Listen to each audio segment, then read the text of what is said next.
You need to work on your executive presence. That is common feedback for leaders as they are ascending in the executive ranks. The unfortunate reality is that feedback sucks. Nobody defines it. Nobody gives you any details on what that actually means. So we are left to make assumptions and try to figure this out on our own. Today, I'm going to get into some of the foundational pieces of executive presence, but more importantly, take you to that next level to make sure that you are remembered in every single room that you come out of.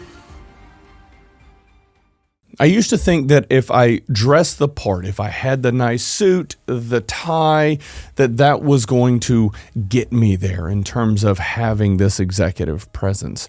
And why wouldn't I think that? Because all of the executives were wearing nice suits and ties. Now, as I started doing this, as I started buying more nice ties and more nice clothes, I realized that it wasn't really impacting my executive presence in the way that I was hoping. And then it hit me. There has to be more to it than that. Yes, those things are important.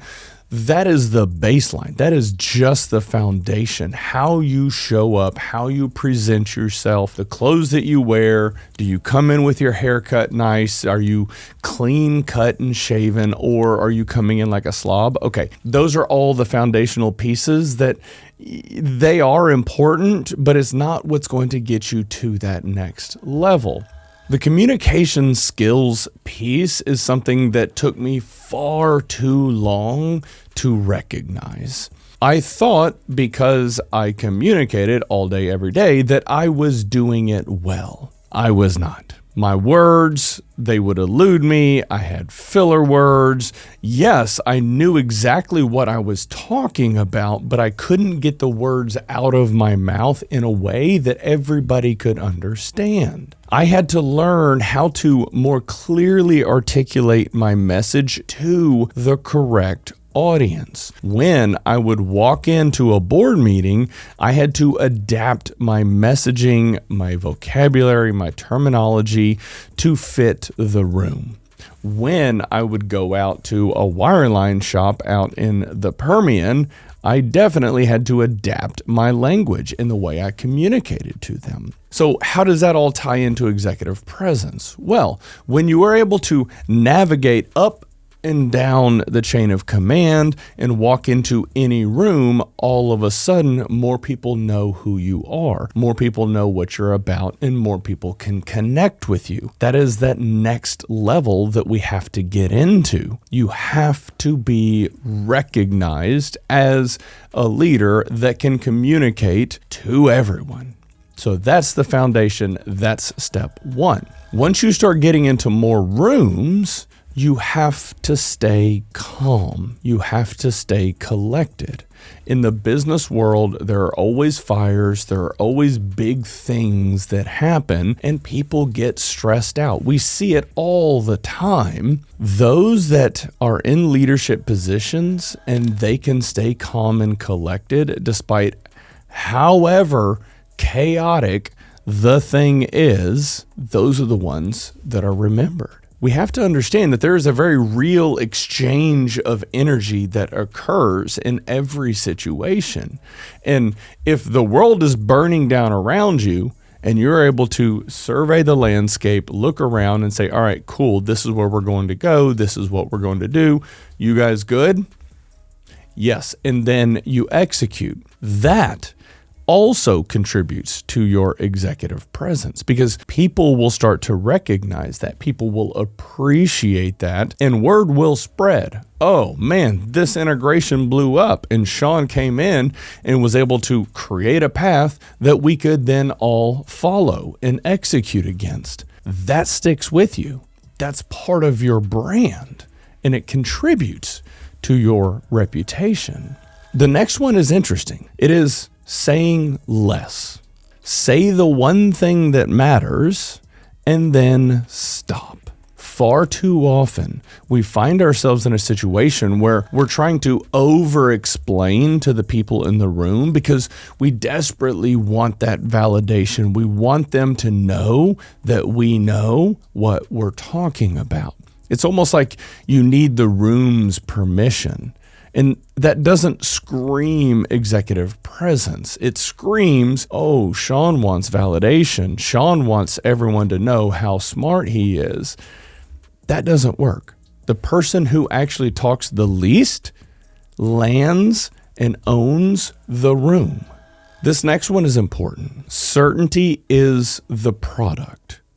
And what that means is you have to go into every situation in a confident way. Confident that you know the answer, confident that you're going to own the room, confident that you know the people, you're not going to get tripped up. That confidence comes from time and experience and intentionally building all of these skills and frameworks and just owning the room. And the more comfortable you get owning the boardroom in the wireline shop in the Permian, in the tools business in Pittsburgh, on and on, all of these things start to compound. Because what is confidence? Confidence is having a stack of undeniable results that you are who you say you are. That comes with time. It doesn't come from yelling affirmations in the mirror. I know there's a whole industry built around doing that. And well, if you want to be confident, just look in the mirror. I am confident. I am confident.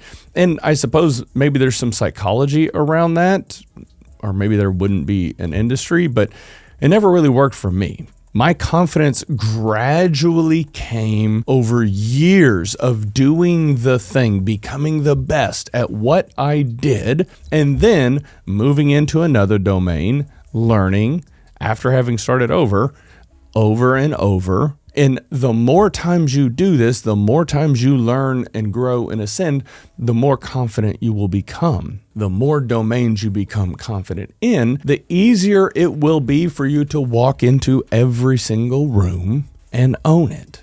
This process doesn't happen overnight.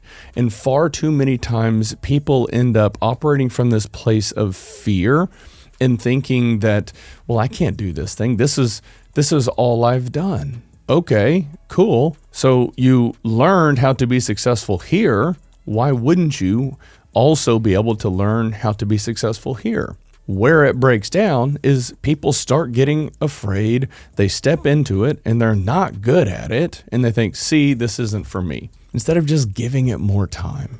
All of these things take time to build, but you have to be intentional about it.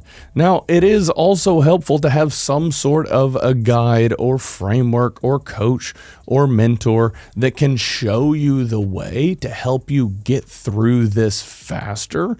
But if you don't want to do that, that's completely okay. You can, of course, brute force your way. I want to close with this. This is more of a self-assessment. During the last crisis that you were a part of, did the room get calmer or more anxious after you spoke?